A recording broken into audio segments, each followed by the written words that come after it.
This podcast is intended for mature audiences. Listener discretion is advised.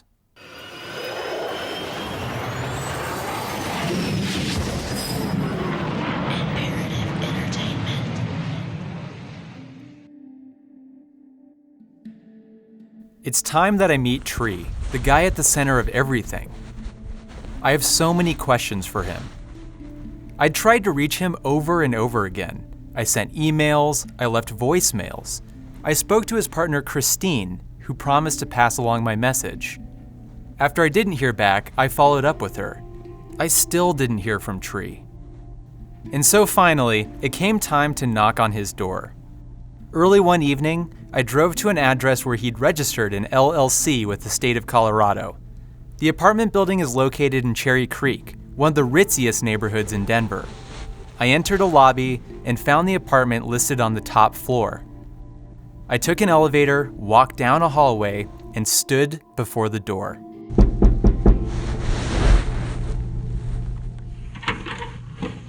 Hi, Tree Nguyen? Yeah. Hi, my name is Chris Walker.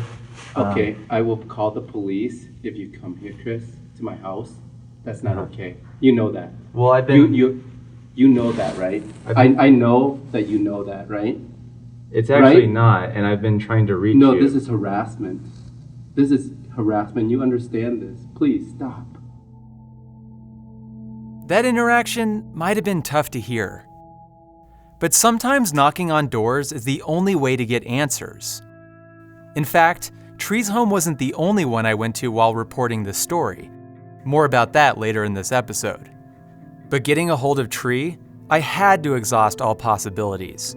I wanted to give him a chance to respond to everything other people said about him. But more than that, I wanted to understand his thought process. What was going through Tree's mind during the Syndicate's rise and fall? And most baffling to me, what was he thinking when he passed on a chance to go legal in 2014? By all indications, he had the cash to finance a transition to the regulated market. So was it arrogance? The assumption that if he hadn't been caught yet, he wasn't going to be? In refusing to sacrifice half a year of harvest to merge with a licensed dispensary, Tree kept the Syndicate in the black market and doubled down on his risks. If this were poker, he'd be all in. So I wondered what he thought his next move would be. Because as it happened, he never got to make it. Tree's decision to pass on the merger spelled the beginning of the Syndicate's end. I'm Chris Walker, your guide in this series about high-flying pot smugglers, the rise and fall of a criminal enterprise, and the evolution of marijuana's black market in the era of legal weed. From Foxipus Inc. and Imperative Entertainment, this is The Syndicate.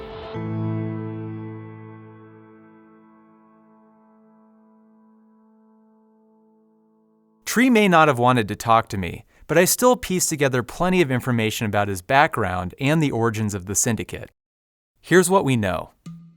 Tree Nguyen was born during a fateful year for the country of Vietnam. In 1975, his parents and older siblings were struggling to maintain a farm and a semblance of normalcy after decades of bloody conflict. The family lived in South Vietnam, and in April of '75, just a few months before Tree was born, everything in their lives turned upside down. Saigon, April the 30th, 8 o'clock. The last American helicopter on the roof of the American embassy prepares to lift off the last of the evacuees fleeing before the advancing communist armies. A North Vietnamese tank broke the gate at the president's palace in Saigon. A communist soldier ran the revolution's flag across the empty lawn. As South Vietnam's capital surrendered, countless citizens attempted to escape along with American troops. They were desperate, frantic. Many understood their survival depended on fleeing the advancing communist armies.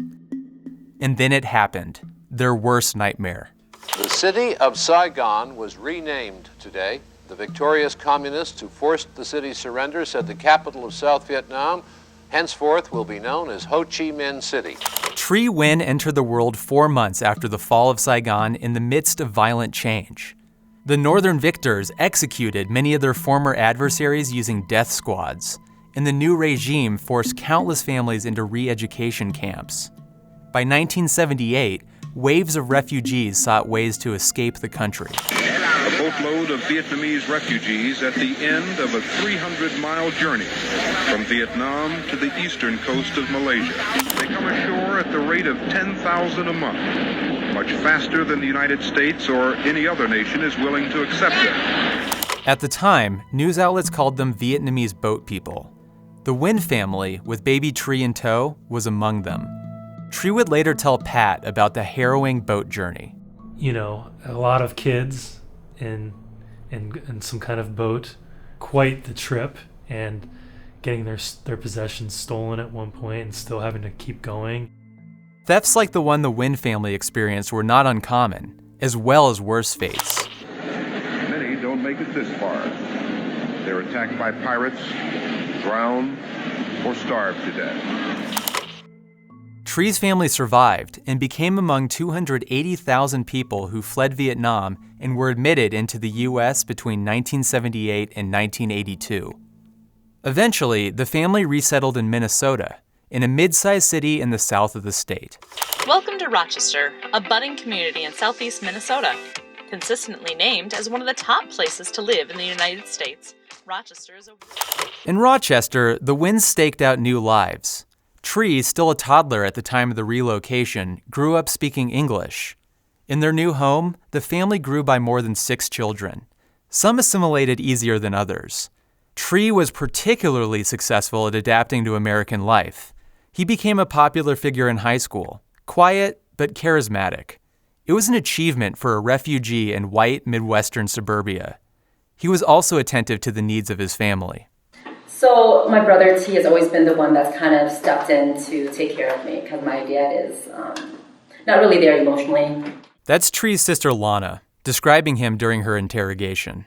In the Vietnamese culture, the man just kind of doesn't really do much. The woman takes care of everything. And then so my brother, he steps in and he's like, you know what, go to college, travel the world, see it from this point of view and see it from that point of view, which is always stretching me and challenging me to grow. Tree's imagination stretched beyond the confines of suburban America. He read widely and thought critically. He said life was what you made of it, and his family's experience in Vietnam showed that you couldn't take anything for granted. Lana took the messages to heart and looked up to her brother. He exuded confidence and leadership, even if he had a rebellious streak. Whether or not she knew it, in high school, Tree joined a revolution, a weed revolution. A student of history, he appreciated pot's political side. And sure, he enjoyed passing around a joint or two himself.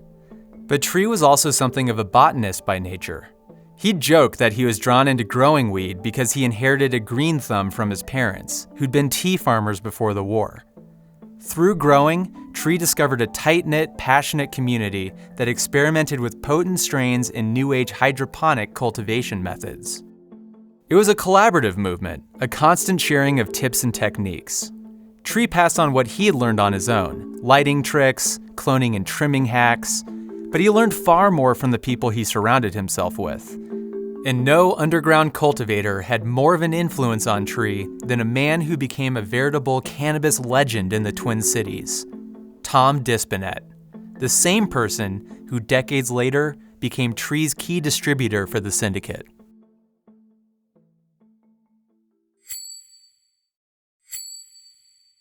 Like Tree, I tried to reach Tom Dispinet for months, but couldn't find a trace of the guy online. No phone number, no email address, no social media profile. The only thing I could find was a house deed, listing an address that may or may not have belonged to him. I sent a letter to the address, but nothing came back. And so, here I am again, this time in Minneapolis, approaching a stranger's door. The difference is, this time, I'm genuinely nervous. 2 sources strongly advised me against going to Tom Dispinet's house. They asked not to be named, but they both said Tom was dangerous. It wasn't just that he didn't want to be found. His nickname was CT, and the C stood for crazy for good reason. He might shoot me. Hi, CT? Who are you looking for? I'm looking for you. I sent you a letter a while back. I don't know if you received it. I'm a reporter from Denver. Oh, okay. Do you know the one I'm talking about? Yeah. Yeah, I was wondering if I could talk to you about a podcast I'm working on. Okay. I decide to turn off my recorder until I can ask him if he'll speak to me on the record. But first, Tom takes me to his kitchen, where he begins awkwardly fussing with dishes in his sink. Want anything to drink, he asks, avoiding looking me in the face. Beer, water, coffee? Coffee would be great if you have it, I say. He pours grounds into the bottom of a French press, then pulls out a heavy-looking bottle from a floor-level cabinet. Aged bourbon. Apparently, this is going to be spiked coffee.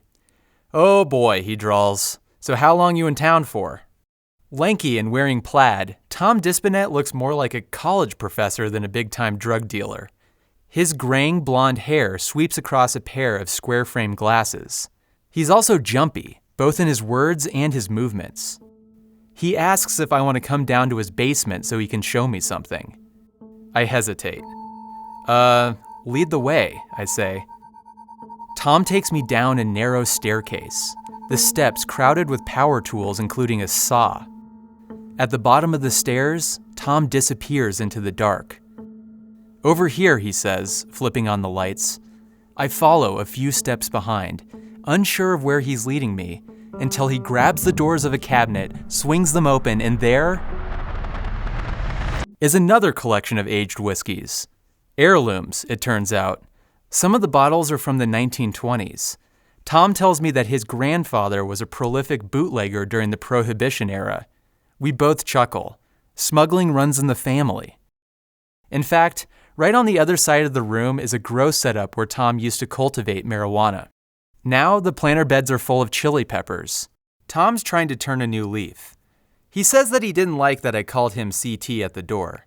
Now that we're both more relaxed, he allows me to record him. Crazy can have two meanings. I think it just meant that I was more of a light than something that was off. I think crazy being like crazy fun. He's retired other nicknames from his past too. But I just know a lot of stuff came from Indian lore, and I just look at the feathers being kind of like the native way here, and then everybody would say, God, my lucky streak, lucky Tommy. And I would say, yeah, that's great. And then eventually they just called me Feathers instead of Lucky Feathers. Huh. In conversation, Tom goes all over the place, but he's kind of brilliant if you can follow along. I ended up spending an entire afternoon with him. Turns out, Tom played an important role in exposing Tree to cannabis. Unlike your average street hustler, Tom articulated its spiritual side. He first tried weed in high school and felt transformed. Conversations took on greater depth. Music sounded amazing. Nature looked more vibrant. And that feeling only intensified when Tom went to study abroad in India for a year. He saw how Indian society, or at least some parts of it, embraced pot's use right out in the open. On the subcontinent, he saw fields of cannabis. And Tom began mind-bending experiments with yogurt drinks infused with weed. The first times I had Bang Lassies. This is in Varanasi. And you would get that frothy milkshake. Oh, that curd drink tasted great. That would put you 5-6 hours of wandering along the ghats. You'd be paddling on the Ganges, and then hours would roll by, and you're like, wait, am I just kind of dumbly fried? For some revelers, the weed milkshakes are an essential part of the Indian holiday Holi. And Tom was surprised to see that the Indian government even authorized certain shops to sell bung lassis, legal weed. But what amazed Tom most were cannabis's mystical undertones in India. A real ancient belief that Lord Shiv had brought it down. To me, it seemed like when you'd say Bom Shankar and you'd pass a big chillum in a large group of sadhus, and it was a sacramental message at that point. Marijuana wasn't merely something you did for fun. It could be a religious experience. So when Tom got back from India, he felt a calling to spread the herb. He was like a hippie mafioso reborn. He figured that if he grew high-quality strains, he could spread the types of spiritual experiences he'd had in India. But where to get the right seeds?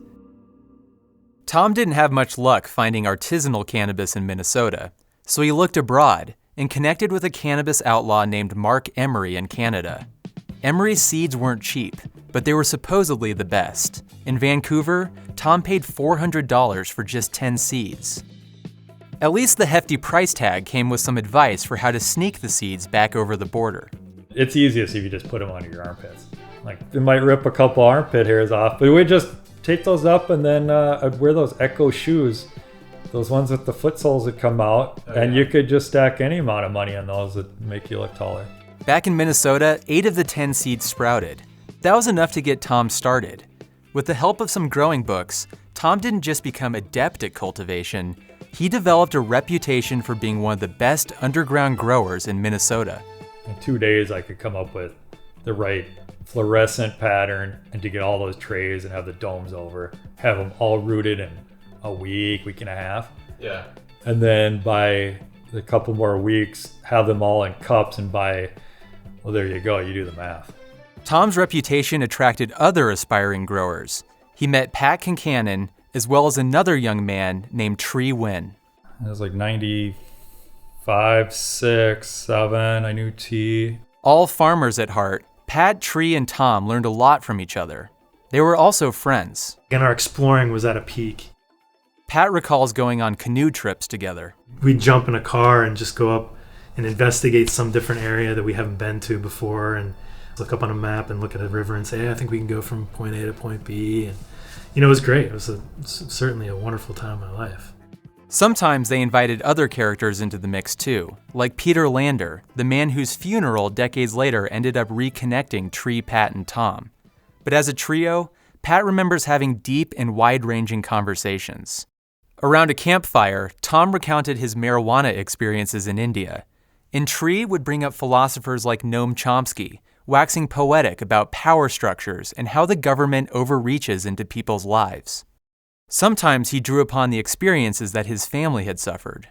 That was one thing that always stuck out to me, is he was smart and seemed like he was successful and fun and energetic and smart. Though the trio spent plenty of time talking about growing weed, they didn't brag about what they could bring in dealing it, even if they all knew the street price. During the 90s, artisanal pot fetched up to $5,000 a pound. That's compared to about $2,000 today in the black market. Each had his own outlets and particular way he liked to sell pot. To keep the whole order going, you couldn't be much of a true high ass. It really did take a lot of dexterity. At one point, Tom was the biggest pot dealer for the University of Minnesota, a school of nearly 50,000 students. Even the low-rent frat boys who peddled weed at significant markups sourced their wares from Crazy Tom Lucky Feathers Dispinet. Tom ensured that the bright young minds at the University of Minnesota got baked on the very best stuff, offering up strains like Golden Goat for the Golden Gophers, the name of the university's sports team. Oh, remember that, by the way, because the mascot's name comes up again in the Syndicate story. As for Tree, he wasn't hawking weed to the Golden Gophers, but he had plenty of customers. One of his friends told me on background Tree had made his first $1 million by the time he was 20. That seems like an astronomical figure, to be sure. I asked Tom about that. Made and lost maybe enough times, yeah. But Tree always made a point of supporting his family members, being an emotional rock and financial lifeline for his siblings like Lana. And he was the one that helped me through college. And then anytime if I need something like... Tree? T. Okay. T. I call him T. That's okay. T's fine. Okay. And so he's always been my personal mentor, my brother, or, stepping in as a father figure. Yeah, always looking out for me. Not just a father figure, but a family man. Our family was his first priority. That's Tree's partner, Christine Root, describing him during her interrogation. We started dating when we were teenagers, when I was like 14 or 15 years old. They later had 2 kids together, and by all accounts, Tree's family meant everything to him. According to Christine, at the time Tree became a father in Minnesota, he had nothing to do with marijuana. He put all of his entrepreneurial eggs in one basket, starting a sustainable LED lighting business. This is the same company you've heard mentioned a couple times in the series. But Christine provided much more clarity on what happened. In her interrogation, she says that Tree aimed for the stars, going after huge contracts. One of his biggest clients was Lockheed Martin. In 2009, Tree gambled on his biggest contract yet, a job that would make him millions and provide a pathway to all sorts of other jobs across the state and maybe the country. And had been working with the city of St. Paul on a street lighting design project, and he put in a lot of effort and work into it. Tree thought he was a shoo-in. No one had put as much time, energy, and lobbying into securing that contract. But then... And then at the end, they opened it up to a bid, and someone underbid him. And I think he just got like a really sour taste in his mouth after being hosed on that project. And said, you know what, forget it. Tree's brother also noticed how hard he took the rejection. I could see that there was just failure. There wasn't any money, that he was making. It seemed like, and I could sense that he was unhappy. He was more than unhappy. For someone who prided himself on his business savvy, losing the contract with St. Paul was embarrassing. Treed sunk his whole being into chasing a dream to build an empire and make his family secure, only to sputter at the finish line. Humiliation festered. The dream was still there, making his family secure, but now Tree worried about mounting debts. He stressed over his next move. Until one day, he surprised friends and relatives by announcing he was moving his family to Colorado to pursue a new business opportunity. Everyone, including Christine, trusted that Tree knew what he was doing. There's no reason for me to, feel like I couldn't trust him. And if he, like I said, I was so focused on the kids. If he came home at the end of the day from work, I didn't ask him a million questions about what that looked like.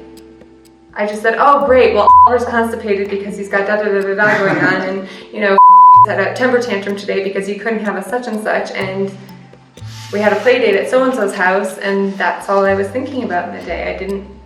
I didn't feel like I needed to look past my everyday to question the validity of his life. We beeped out the kids' names there to protect their privacy. Christine claims that she didn't know about the illegal nature of Tree's marijuana business in Colorado, but certainly she could appreciate what a great provider Tree became in the new industry, moving his family into a nice neighborhood, enrolling the kids in good schools, hiring his siblings to join him in a growing business. In other words, being a family man. Except, there's no getting around the disaster on the horizon. You already know that the cops are going to get involved. The irony in Tree's trajectory is that in going back to what he knew, the black market, he inadvertently screwed over his family the most. By the end, some of Tree's relatives took the hardest falls. That motherfucker left his own sisters sit in jail. Both of them sat in jail. His own sisters in jail. And how exactly did that happen? Here's where it all started to turn sour. So in January 2014, one of the detectives from the Denver Police Department, he received a call. Enter law enforcement, namely DEA agent Randy Ladd. He's a veteran investigator with the Drug Enforcement Agency's Denver field office and one of the principal agents who took down the Syndicate. As with all good cop tales, each investigation has its own origin story, and Ladd says that this one began innocuously enough. In January 2014, some neighbors in a North Denver neighborhood complained that the power transformers on their block kept blowing out. They suspected the culprit to be a large industrial warehouse located across East 43rd Avenue. After weeks of flickering lights, spoiled food, and unreliable juice powering their homes, the residents were pissed. So the electric company was called out there. Technicians arrived, and lo and behold, they encountered a huge marijuana grow house. Granted, considering the location, that fact alone wasn't unusual. But the technicians noted the warehouse's jerry-rigged electricity grid and portable generators. Both violated city safety codes. They were far enough out of line that the electricians felt that they needed to contact the city. And a member of Denver police marijuana interdiction team went to investigate. And here's where it all turned. The guy who came wasn't just your run-of-the-mill cop, like the types Aaron Ellering described visiting some of the other warehouses. They made it very, very easy to succeed as far as starting an illegal operation.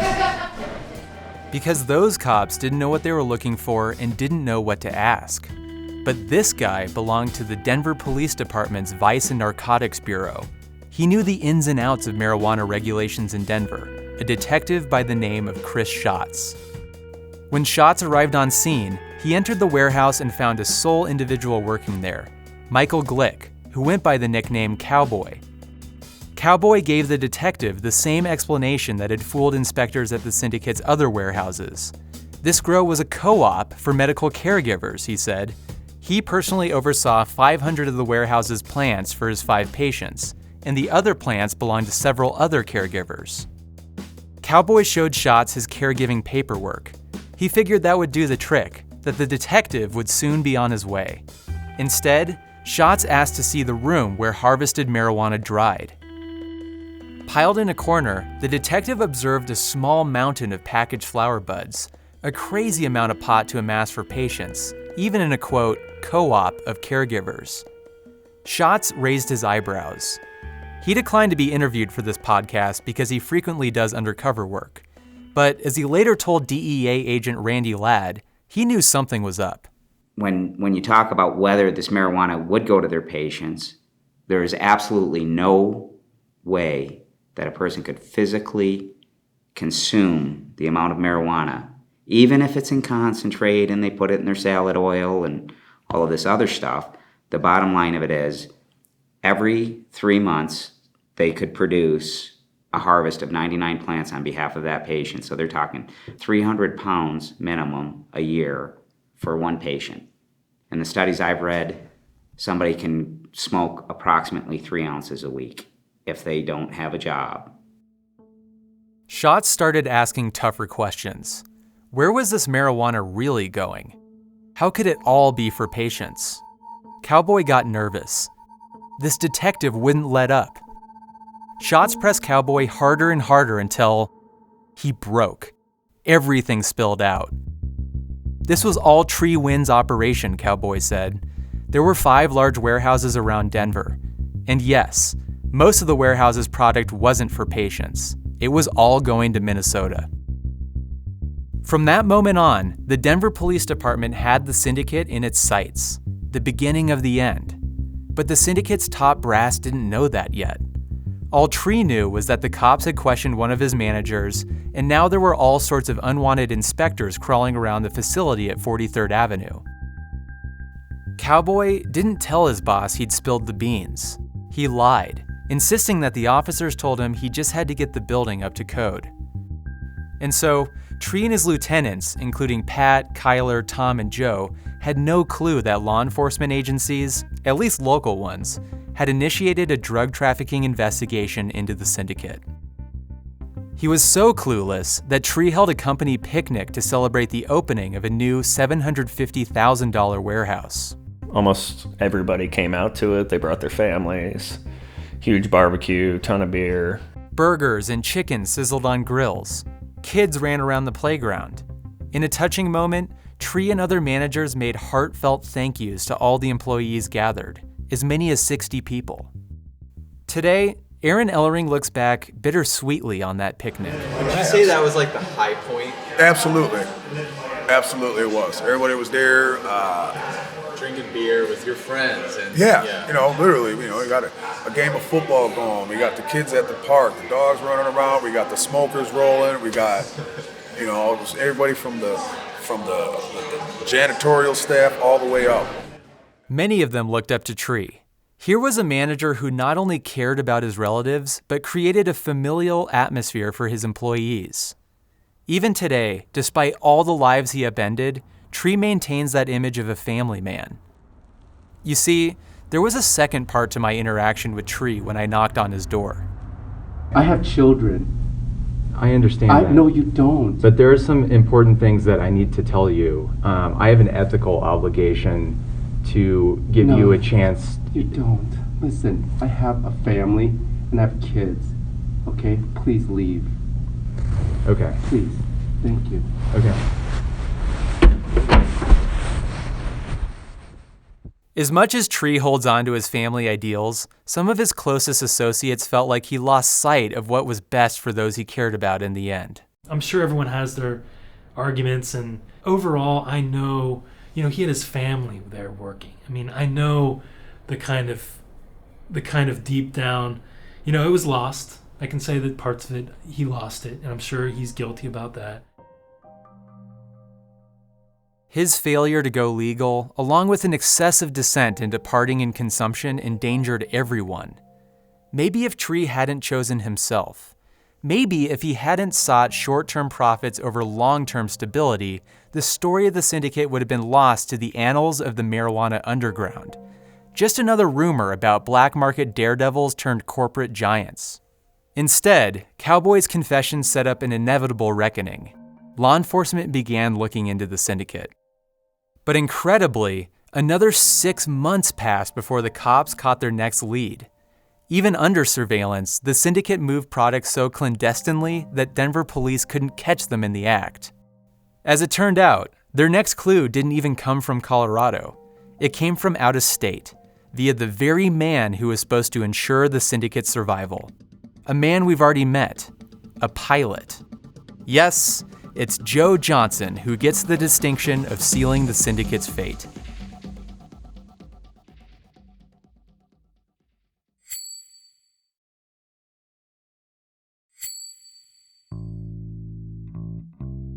We're finally going to return to the very beginning of the series.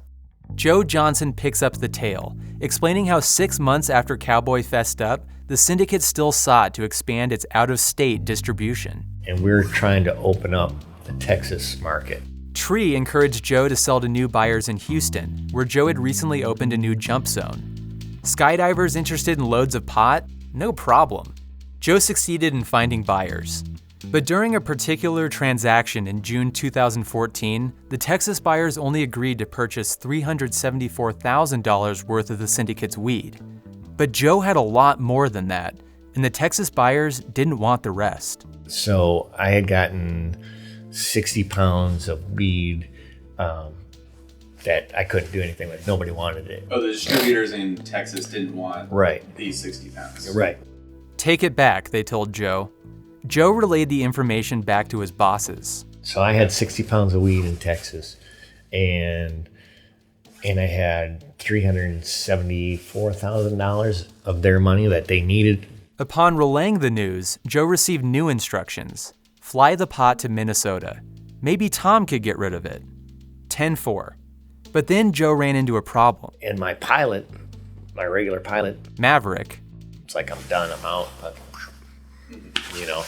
And I'm like, what the fuck are you talking about? I mean, we gotta go. We're supposed to go tonight. It's like, I don't care. I'm not doing it anymore. And I pay this guy, between $5,000 and $10,000 a trip.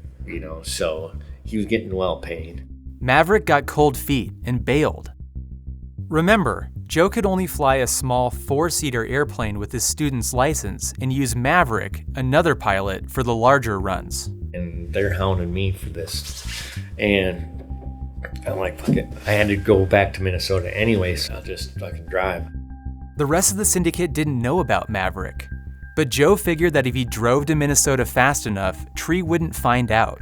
So he went to a rental place to rent a minivan, get everything stashed away in the minivan, And at this point, I'm pretty sloppy, so I'm just, chucking it in, With the 60 pounds of weed, $374,000, and a gun chucked into the back of the van, Joe pushed the pedal to the floor. At 1,200 miles, he knew it would be a long drive. So he did what any self-respecting drug mule would do. He took some uppers. So on my way there, coked up, methed up, whatever, fucking driving straight through. With cocaine and Red Bull coursing through his veins, Joe determined he'd only stop for gas. It finally came time to do that on a Kansas turnpike near Wichita. Joe pulled into a station in the center of the highway and went inside the convenience store to pay cash for his pump. Upon exiting the store, and I'm walking across to my car to put fuel in, and this guy comes smoking through the fucking pumps and hits me. When you slam on your brakes and the car goes, the nose end of the car goes down, he hit me right as that stopped. And he stopped and boom, hit me and threw me to the ground. Fucking my wrist is swelled up, fucking, and my back's all scraped up. But Joe wasn't down for the count. I jump up, and I'm been doing lines in the car to stay awake, whatever, you know, and I jump up and I fucking pounding on this guy's window, you know, like I'm gonna kill this guy. The yelling and pounding made a scene. So somebody didn't see me get hit, but just sees me fucking trying to pull this guy out of his car, calls the police, and the police show up. The cops were onto Joe before he had time to think. I'm like, motherfucker just hit me, da-da-da-da-da. They're like, whoa, calm down. I'm like, I'm sorry. But look, you know, I still hadn't picked up my phone yet. My phone's, you know, 100 yards away. And they're like, whoa, what's going on, you know? So they asked the guy to roll down his window, and the fucking guy, like, loaded, you know, just like drunk off his ass. Just like that, the cops took more interest in the drunk driver, and Joe went from instigator to victim. And they're like, oh, hey, we're going to call an ambulance, get you, you know, looked at. I'm like, you know, I'm good. I'm just, you know, sorry. I was really upset because the guy almost killed me. They're trying to call an ambulance. I tried telling them no. And because you've got 60 pounds of marijuana and $374,000 in the back, plus my gun, plus everything, you know. And so I just continue on to my car after they start working this guy over, you know, whatever, blah, blah, blah. And so I just hop back into my car and head on down the road. Joe breathed a huge sigh of relief. Like his first smuggling run, this was another one of those times he couldn't believe his luck. Until his eyes settled on the gas gauge. I forgot in the whole commotion of everything, I forgot to put gas in my car. So, like, fuck. And I don't know how close the next gas station is. We're on the turnpike, so I flip a bitch, you know, pull around, and a Stadia's down there waiting. A siren wails. Joe had to laugh as a patrol car came up right on his tail. He's like, do you see my sign back there? I'm like, what sign? Like the drug dog ahead sign. A drug dog sign. Kansas, as mentioned before, has put considerable effort into sniffing out drug traffickers along its highways. The cop who pulled over Joe wanted to know why he'd turned around in front of a drug checkpoint. It would be similar to pulling a U-turn right in front of a DUI checkpoint.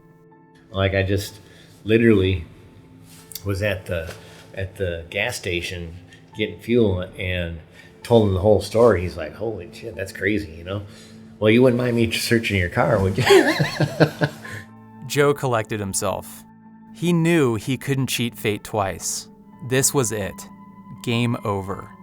And at that point, I knew I was done. So I'm like, oh, go ahead, and here's what you're going to find. As the cop placed him in cuffs, Joe felt sheepish about his mistake. But even though he was busted, he took solace in one fact. He had long ago decided what to say if law enforcement ever caught him smuggling drugs. What was his next move? First thing out of my mouth was, I wanted to work for the DA. On the next episode of The Syndicate, Free Fall. We got a call. An individual got stopped in Kansas. The investigation of the syndicate goes from a local matter to an interagency effort. And we agreed to pool the resources from the DEA. So all of those law enforcement resources came together. And once those agencies have a mole working for them, the syndicate's whole house of cards starts to wobble. There's some organizations that we disrupt. Until it collapses spectacularly. This organization we dismantled. That's coming up on episode 7 of The Syndicate. The Syndicate is a co-production of Imperative Entertainment and Foxtopus Inc. Executive producer is Jason Hoke. Produced and edited by Laura Krantz and Scott Carney. The Syndicate is scored and mixed by Louis Weeks. I'm your host and creator, Chris Walker. This podcast was made possible, in part, by the Fund for Investigative Journalism. Visit thesyndicatepodcast.com for more about this story. And don't forget to tell your friends about The Syndicate. If you're enjoying it, please leave us a review wherever you get your podcasts. It really helps more people find out about our show.